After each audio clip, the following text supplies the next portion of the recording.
നമുക്ക് ഈസി ആയിട്ടൊരു chicken fry ഉണ്ടാക്കിയാലോ. വൈകുന്നേരം പുറത്ത് പോയിട്ട് വന്നപ്പോഴാണ് ചിക്കൻ ഫ്രൈ ഉണ്ടാക്കുന്ന കാര്യം ഓർത്തത്.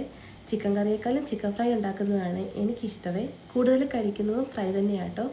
അതിന് വേണ്ടിയിട്ട് ഞാനെടുത്ത ഈസ്റ്റേണിൻ്റെ തട്ടുകട സ്പെഷ്യൽ മസാലപ്പൊടിയാട്ടോ. ഈ മസാലപ്പൊടിക്കകത്ത് കുറച്ച് ഉപ്പും ആവശ്യത്തിന് മുളക് പൊടിയും ചേർത്ത് നന്നായിട്ട് മിക്സ് ചെയ്ത് ഒരു 30 മിനിറ്റത്തേക്ക് മാറ്റി വെക്കണേ. എന്നിട്ട് എണ്ണ നന്നായി ചൂടാക്കിയിട്ട് ഓരോ പീസായിട്ട് നമുക്ക് ഇതിലേക്ക് ഇട്ടിട്ട് കൊടുക്കാവേ.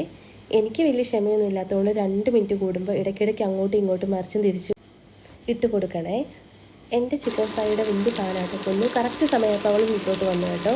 പിന്നെ അവൾക്ക് ഞാൻ ചോറിലൂടെ കൊടുത്തേ.